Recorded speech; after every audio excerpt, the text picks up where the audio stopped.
E aí, pessoal? Como vocês sabem, esse canal se destina a fazer a leitura de relatórios gerenciais de fundos imobiliários, então para quem não gosta, não tem tempo de ler relatórios, coloca aqui no 2x que eu vou lendo junto com vocês. Se você gosta desse tipo de conteúdo, peço que deixe um joinha aí, compartilha com os amigos, clica no sininho, se inscreve no canal, faz essa coisa toda aí. E hoje nós vamos ler o relatório do fundo Capitânia Securities 2 FII, o CPTS-11. Esse aqui foi um fundo que foi pedido pelo Reginaldo Genovese, que colocou aí nos comentários que queria ver um relatório desse fundo, então vamos para o relatório. O CPTS começa aqui com um resumo, com alguns indicadores, né? Então o valor de mercado da cota é de R$ 102, o valor patrimonial de 95,18, o valor de mercado do fundo inteiro é de 1,8 bilhão e o patrimônio líquido do fundo é de 1,7 bilhão. O último rendimento foi de R$ 1,05, o que dá um dividend yield de 12,35%. O dividend yield, considerando a cota de emissão, é 12,60%. O volume negociado no mês foi de 160 milhões, que deu uma média diária de 8 milhões por dia. Atualmente o fundo tem 82.226 cotistas. Então vamos lá. O Capitânia Securities 2 Fundo de Investimento Imobiliário é um fundo de investimento imobiliário constituído sob a forma de condomínio fechado com prazo indeterminado de duração. Objetivo: o fundo tem o objetivo de proporcionar rentabilidade aos seus cotistas através da aquisição preponderantemente de ativos de origem imobiliária conforme a política de investimento definida no capítulo 4 do regulamento. Proventos: o fundo deverá distribuir a seus cotistas no mínimo 95% dos resultados auferidos apurados segundo o regime de caixa com base no balanço semestral encerrado em 30 de junho e 31 de dezembro de cada ano, com verificação semestral. O resultado auferido num determinado período será distribuído aos cotistas mensalmente, sempre até o 15º dia útil do mês subsequente ao recebimento dos recursos pelo fundo. Farão jus aos rendimentos de que trata o parágrafo anterior os titulares de cotas do fundo inscritos no 5º dia útil anterior, exclusive a data da distribuição de rendimentos, de acordo com as contas de depósito mantidas pela instituição escrituradora das cotas. Essa parte de provento aqui é só um textinho padrão, né? A gente podia ter lido só o objetivo. Seção de perguntas e respostas. A partir deste mês, disponibilizaremos um espaço de perguntas e respostas selecionando os questionamentos mais relevantes recebidos ao longo do mês em nossos canais de relações com investidores. Para este relatório, selecionamos as duas perguntas a seguir. Por que o resultado recorrente de CRI é tão baixo em comparação com as taxas ponderadas de aquisição descritas no resumo da carteira? Segundo a metodologia de apuração de resultados do administrador, o resultado caixa dos CRIs só é reconhecido quando há o recebimento efetivo do pagamento. Como temos CRIs que possuem carência, principal e juros em alguns casos, os juros e atualização monetária são incorporados ao saldo devedor e reconhecidos no momento posterior. Isso faz com que a componente ganho de capital seja muito relevante quando vendemos um papel, dado que parte desse ganho é o reconhecimento de juros e atualização monetária ainda não pagos.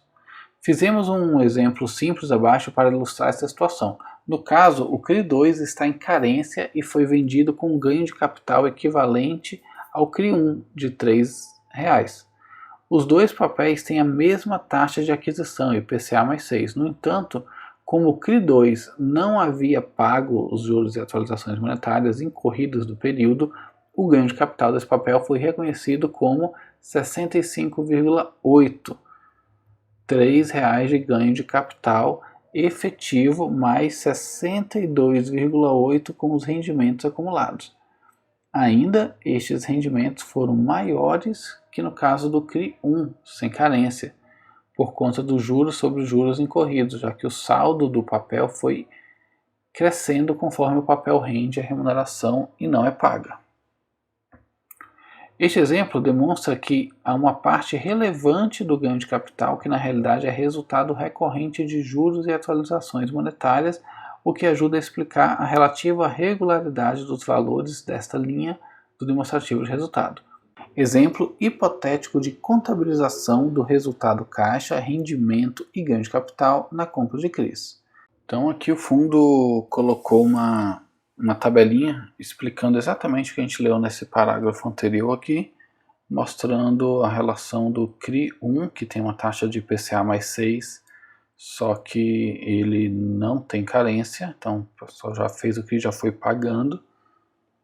E aqui no CRI 2, a mesma taxa, só que ele tem carência, então o valor vai sendo acumulado. A gente consegue ver que no principal está R$12,1 e aqui embaixo 62,8. Outra pergunta: por que a cota patrimonial do fundo é de 95,11? Houve desvalorização patrimonial? Como pode ser observado na tabela de histórico de emissões da página 6 deste relatório, o fundo fez 9 emissões até o momento e com cotas de emissão distintas. O valor médio ponderado de captação de todas as ofertas está em 93,82. Logo, este é o valor contábil ajustado no qual o fundo fez a integralização dos recursos do patrimônio, a cota patrimonial ajustada. A cota de R$100 está ligada apenas à cota da primeira e terceira emissões. Ainda, a cota patrimonial do fundo é ajustada mensalmente pelo administrador BTG Pactual Serviços Financeiros pela marcação a mercado dos títulos na carteira. Além disso, conforme o fundo faz resultado, o administrador já provisiona o valor do resultado caixa como dividendos a pagar. Estes dois fatores podem aumentar ou reduzir a cota patrimonial do fundo de acordo com as condições de mercado. No caso, como a cota patrimonial está acima deste valor, o fundo teve uma apreciação patrimonial desde o início. Resumo do mercado. No mês de abril, fizemos um estudo sobre o segmento de fundos imobiliários focado na aquisição de certificados de recebíveis imobiliários conhecidos pelo mercado como os FIIs de CRIs. Destacamos alguns gráficos abaixo que demonstram o crescimento robusto do segmento em praticamente todas as métricas analisadas: patrimônio líquido, número de cotistas, número de fundos e captação. Então o primeiro gráfico aqui é a captação dos FOs e IPOs em número de fundos. Então a captação de FO é a maior desde sempre. Em 2019 a gente teve uma boa parte de captação em IPO, mas no geral ela é menor. Mas a gente consegue ver pelo gráfico vermelho também que ele vem crescendo desde sempre, né, a quantidade de fundos, mas desde 2017 aqui ele apontou para cima e não para mais. No segundo gráfico aqui, com a evolução do patrimônio líquido e número de cotistas, dá para ver que o patrimônio líquido do fundo só cresce e acompanhando esse crescimento vem a quantidade de cotistas. Pode ver que ele de 2020 para 2021 já teve um bom crescimento. Evolução da composição dos ativos. Então os CRIs, essa parte mais azul aqui, mais forte, os fundos imobiliários, a parte mais vermelhinha, a casa, a parte mais rosa, imóvel mesmo, eu não estou vendo aqui, eu acho que ele está aqui, ó, entre fundos imobiliários e caixa. Tem uma listrazinha azul clarinha aqui. Na parte de CRIs detidos pelos fundos imobiliários versus a indústria de CRIs, dá para ver que o estoque de CRIs ele aumentou bastante, continua alto. Os fundos de CRIs também aumentaram consideravelmente. E o fundo CRI Sport é esse da linha vermelha. Pode ver aqui que a partir de 2018 ele também teve um aumento bem expressivo. Os dados descritos acima foram elaborados com base nos informes mensais e nos relatórios gerenciais de todos os fundos listados que são focados na aquisição de CRIs e têm informação disponíveis ao público. Os números de captação de 2019, 2020 e início de 2021 foram atípicos para a indústria, tanto via follow-ons, que a gente chamou de FOs, né, quanto via IPOs. Uma série de fatores influenciaram na expansão desse segmento. Um bom momento do mercado no final de 2019 e no começo de 2020. Taxa de juros na mínima histórica. Incertezas geradas pela pandemia fez com que investidores priorizassem a alocação em ativos mais protegidos, crédito. Segmento de CRI foi menos afetado com a crise do que outros setores do mercado imobiliário, exemplo, shopping, lajes corporativas e hotéis. A aceleração dos indexadores da inflação, IGPM e IPCA principalmente, permitiram distribuição de dividendos mais elevadas, o que sustentou a alta das correções dos FIIs no mercado secundário. Aqui, pessoal, ele só está deixando claro, né, que essa evolução que a gente teve, principalmente no mercado de CRIs, ela foi uma junção de fatores aí, e ele citou vários aqui, está colocando bastante a questão do IGPM e do IPCA, né, que são os indexadores ali desses contratos, desses certificados, e isso permitiu uma distribuição de dividendos mais elevada. Então vocês têm que já ficar de olho aí, porque é óbvio que esses rendimentos tão altos aí, eles não devem seguir por muito tempo. Tá? Em 2012, haviam apenas 8 fundos destinados a comprar recebíveis imobiliários, contra um total de 59 no fechamento de abril de 2021. Esse número vem crescendo recorrentemente, com novas gestoras entrando no mercado e com gestoras já atuantes na indústria buscando diversificar suas estratégias, fundos de high grade, high yield, híbridos e etc. O número de cotistas dos fundos de CRIs está próximo a 1,3 milhão de investidores. Atualmente, o patrimônio líquido consolidado de todos os fundos de CRIs soma pouco mais de 32 bilhões, o que representa cerca de 25% da indústria de FIIs inteira. Desse total, aproximadamente 76% estão alocados em CRIs, 15% em caixa e 9% em FIIs. O percentual alocado em CRIs já detém mais de 30% do estoque total da indústria de CRIs, representando uma importante desintermediação do segmento bancário, que vai em linha com a estratégia proposta pelo Capitânia Securities. Comentários do gestor. Aproveitaremos o espaço deste mês para fazer uma análise no fundo desde o início. A ideia é mostrar por meio de números concretos qual o resultado de cada CRI e FII investido em todas as circunstâncias históricas e dar cada vez mais insumos para tentar justificar a tese do fundo. Aqui o fundo mostra uma tabela de fluxo de CRIs, né? Desde 2014 até agora, 2021. Então vamos ver o que ele fala sobre isso aqui.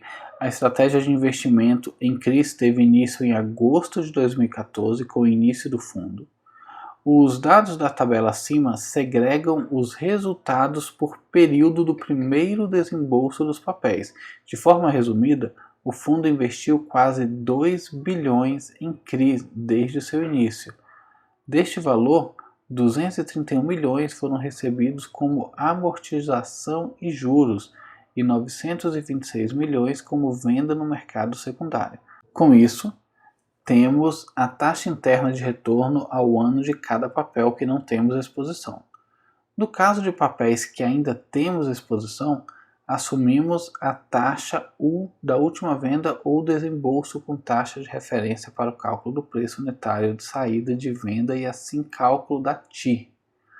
Ainda fazemos a comparação com o CDI e IMAB para termos um bom parâmetro de custo de oportunidade. Na página seguinte, disponibilizamos a quebra do resultado por ativo nos últimos 3 anos para que fique mais claro visualizar este efeito.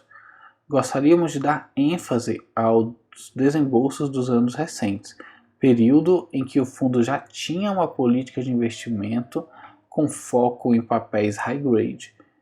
Foram os anos em que o fundo mais gerou valor em comparação aos benchmarks, com mais recorrência e volume.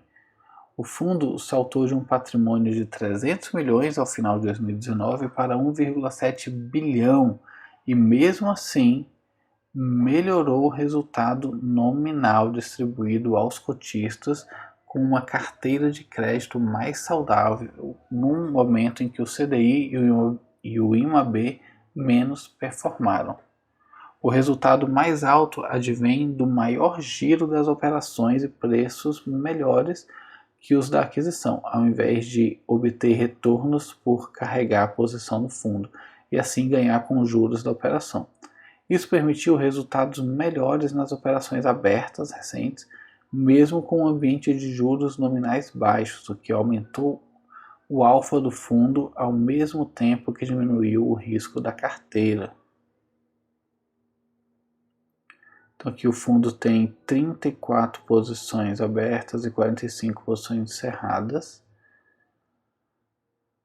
No total, por segmento, ele tem 18 posições em shopping, 16 em residencial, outras 16 em comercial, 15 em loteamento, 10 em logístico industrial, 3 no varejo e 1 em hospital. Aqui ele mostra o fluxo dos FIIs, que estão na carteira do fundo. 2019 foram 8, uma posição de 50 milhões, 2020 490 milhões e 2021 194 milhões. Desde dezembro de 2019, o fundo investiu 1 bilhão em fundos imobiliários. Foram 83 posições, sendo 43 já encerradas. Para estas posições encerradas, tivemos uma TIR consolidada de 27,7% ao ano. Nas posições em aberto, temos uma TIR de 15,2% ao ano, considerando o preço do fechamento dos fundos. No mesmo período, se corrigido todos os fluxos dos investimentos pelo IFIX, a TIR das posições encerradas teria sido 8,5% ao ano e das posições em aberto 5,9% ao ano. No consolidado, o fluxo total gerou uma TIR de 17,2% contra 6,4% do IFIX. Um alfa no período de 10,8% ao ano. O fundo conseguiu se beneficiar de uma política de investimentos com boa flexibilidade, limite de 33% do patrimônio líquido em fundos imobiliários e uma longa experiência de equipe de gestão no mercado de FII. No CTPS-11, focamos em fundos com perfil conservador, papel high grade e contratos atípicos com bons locatários. Neste momento de maior incerteza, estes fundos performaram muito bem e se mostraram uma boa forma de proteção patrimonial. Aqui ele mostra o resultado das operações por ativo, ativo por ativo. Então tem aqui a TIR, percentual ali 33%, TIR com IMAB 4% e por assim vai, todos eles. Aqui a gente vai para a distribuição de dividendos.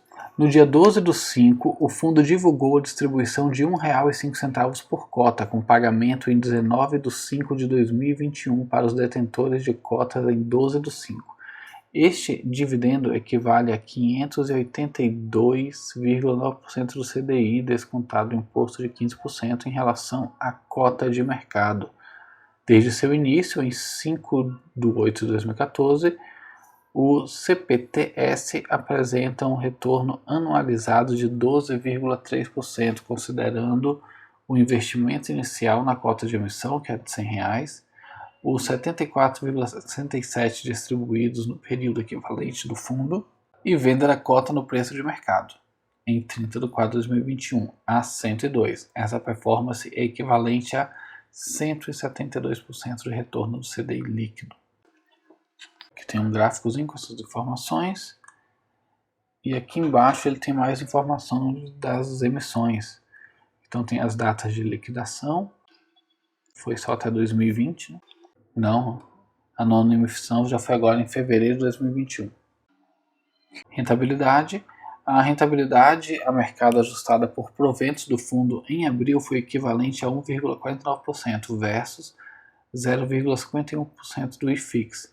Desde o seu início, em 5 de 8 de 2014, a cota a mercado ajustada do fundo rendeu 127,07 versus 104,72 do IFIX e 72,94 do CDI. O ajuste é feito para incorporar o valor da cota aos proventos pagos pelo fundo, de modo que estes sejam incluídos no cálculo da rentabilidade. Aqui ele mostra um gráficozinho com essa informação. O CTPS rendeu 125,07 contra 104 do IFIX e 72,9 do CDI. Aqui algumas movimentações da carteira. O fundo comprou alguns CRIs, quase todos eles com IPCA mais alguma coisa, também tem IGPDI mais alguma coisa. Aqui tem uma tabelinha com a carteira de créditos, né? Então tem alguns CRIs aqui e tem o resultado de cada um deles. A gente não vai passar aqui, mas sugiro que vocês dêem uma olhada nessa tabela depois. Alocamos os recursos da última oferta liquidada em março em menos de 2 semanas. Não obstante, em abril fomos mais vendedores do que compradores de CRI.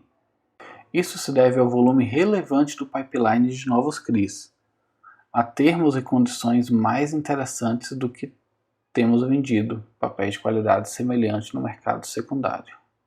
Temos hoje um pipeline de CRIs que totaliza mais de 1 bilhão, com perfil muito parecido ao atual, com taxa média ponderada próxima ao IPCA mais 6.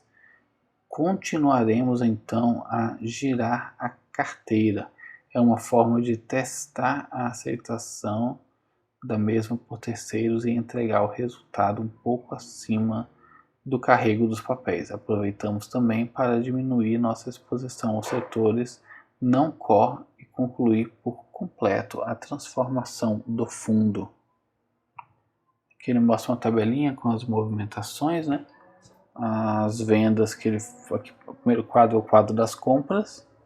Então o fundo comprou VXXV, TRXF, VXV, NIL, L11. Então tem algumas participações aqui que o fundo comprou e algumas que o fundo vendeu, tipo BTCR, PLCR, SAD11, QAGR11, TRXF11 e por aí vai. Na parte do DRE aqui, né, do fundo, em abril o fundo teve uma receita total de 21,2 milhões, as despesas atingiram 2 bilhões, o resultado do caixa, o resultado do fundo foi de 19, foi quase 19,2. O resultado por cota ficou com 1,04, né, considerando esse valor. O resultado acumulado foi de 179 milhões e resto acumulado 0,01. Então, seguindo aqui o relatório, no mês de abril foram negociadas 1,5 milhão de cotas. Cara, eu fico imaginando o que passa na cabeça da pessoa para separar os milhares com vírgula. Se a gente estivesse nos Estados Unidos, até que eu entenderia. A gente está no Brasil, o cara me separa milhar com vírgula. É diferente de qualquer coisa que a gente vê aqui. Então é complicado até para a gente controlar aqui o que a gente está vendo. Se ele tivesse pelo menos reduzindo aqui, né, dividindo, tá, os números em milhões, em milhares, sei lá, beleza, mas não, aqui está com o número literal inteiro aqui certinho. Por que separar com vírgula, né? Para mim isso aqui é 1,5. Aí podia ter parado aqui, 1,5 milhão, beleza, estava resolvido. Agora bota 1.568.205 cotas, porra, então você para com ponto, né? Mas vamos lá. No mês de abril foram negociadas 1,5 milhão de cotas, sendo 154.940 negócios com volume de 160 milhões, o que representa uma média diária de 8 milhões. O fundo foi negociado em 100% dos pregões. O fundo encerrou o mês de abril com 82.226 cotistas, uma variação de 9% contra o mês anterior. Então a gente consegue ver aqui que no mês de abril o volume negociado foi de 160. Então o volume negociado foi de 160 milhões, a média diária foi de 8 milhões e o giro mensal de 8,6%. A presença em pregões foi de 100% e o valor de mercado está em 1,8 bilhão. Aqui tem um gráficozinho mostrando o volume acumulado das negociações do mercado secundário. Então a gente consegue ver que o fundo ele começou aqui em 2014 com um pouquinho, foi aumentando aos poucos, em 2019 cresceu já bastante, em 2020 cresceu bem mais. Então quase multiplicou por 3 aí o que ele tinha feito em 2019. O volume mensal de negociações do mercado secundário, consegue ver que ele só vem crescendo também. Que teve uma queda, né, mas dá para ver que ele só cresce. O número de cotistas no final do período, dá para ver também que ele vem crescendo bastante, né, 2019 cresceu muito, 2020 muito mais e 2021 já está bem maior. O número de cotistas mensal, a gente consegue ver no gráfico que só aumenta também, então o fundo está em uma expansão aí.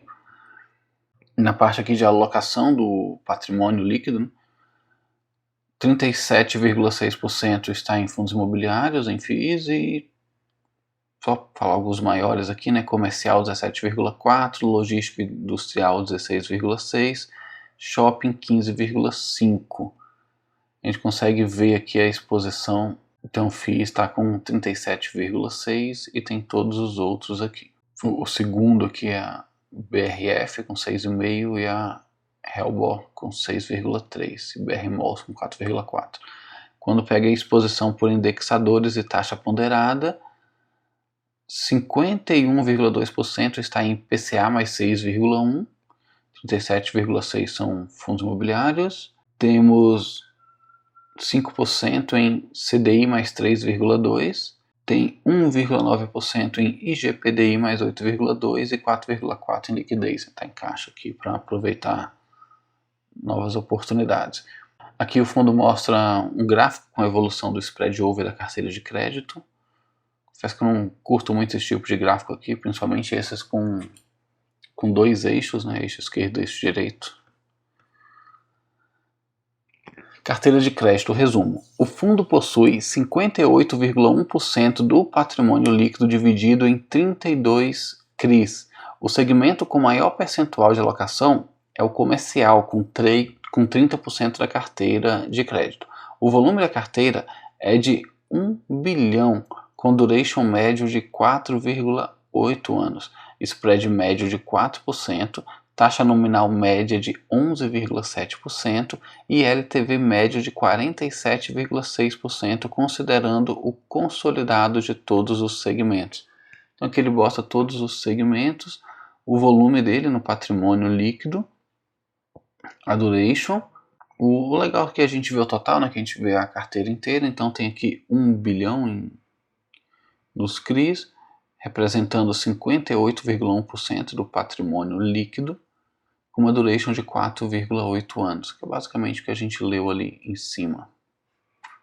Aqui ele mostra a carteira de CRIs já quebrada por segmento. Então ele vê todo. Então pega o comercial, do comercial tem esses CRIs aqui, do logístico tem esses outros CRIs aqui. Então aqui para a gente não ficar muito repetitivo, só falando o nome de CRIs, né? Então recomendo que vocês leiam depois, vai ser um relatório bem interessante mostrando os CRIs aqui por segmento. Vamos aqui para a carteira de FIIs. O fundo possui 37,6% do patrimônio divididos em 42 fundos imobiliários. O percentual de FIIs de CRI na carteira de FIIs é de 20,5%. O gráfico abaixo mostra, além da carteira atual, em percentual do patrimônio líquido do fundo, o tipo de emissão e o quanto do patrimônio dos FIIs investidos é detido por fundos sob gestão da Capitânia. Então a gente consegue ver aqui que o fundo que tem a maior participação é o TRXF, em segundo HSRE, terceiro VXXV e quarto TSER. Aqui ele mostra toda a carteira de fundos, né? Recomendo que vocês leiam também. Pelo que eu estou vendo aqui, não tem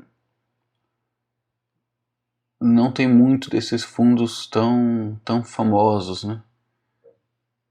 Pelo menos eu não, numa passada de olho aqui, eu não estou conseguindo ver esses outros fundos de CRIs aqui, né? IRDM, IHCTR, entre vários outros aí, VRTA. Pelo menos olhando por cima aqui eu não consegui ver, tá? Na exposição por tipo de risco, né? 43,18% é contratos atípicos, 36,03% em crédito, 20,25% em contrato típico e 0,54% em incorporação. Na exposição por segmento, 35,86% renda urbana, 20,57% CRIs, 20,15% logística e 17,48% lajes corporativas. Tem vários outros aqui, mas em percentuais bem menores. O agronegócio está bem aqui, né? 3,61%. Tem até um número expressivo dentro da carteira do fundo. Ah, mas só 3%, não é tanto assim. Não é tanto assim, mas a carteira do fundo ela é bilionária, né? Então, caso aqui são 664 milhões que eles têm alocados em fundos imobiliários, e desses 664 milhões, 3,61 está em fundos do agronegócio. Né? Aqui ele mostra uma lista também dos créditos, de todos os CRIs aqui, né? Aqui ele mostra também uma lista com todos os CRIs, né, mais detalhado do que lá em cima. Lá em cima era uma tabelinha que ele separa um espaço para exibir uma foto ou alguma coisa assim de todos esses CRIs. São muitos, né? Vamos passando aqui.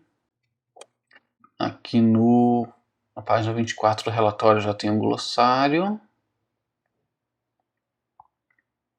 com várias informações, principalmente nomes de fundos ali, algumas informações, por exemplo, a LTV que a gente leu lá, é o Loan to Value, percentual do ativo que é financiado pelo empréstimo em análise. Então a gente consegue, sempre elogio aqui os fundos que botam um glossário no final, acho muito interessante, facilita a leitura ali. Então é isso, pessoal. Chegamos ao final da leitura de mais um relatório gerencial de fundos imobiliários, dessa vez do Capitânia Securities 2, o CPTS 11. Espero que vocês tenham curtido aí a leitura. Se curtiram mesmo, dá um joinha. Se não curtiram, dá um dislike. O que importa é que vocês estão participando aqui. Se inscrevam no canal, clica no sininho, compartilhe com os amigos. E quem tiver interesse, coloque aí nos comentários qual fundo vocês querem que eu leia nos próximos vídeos. Até mais.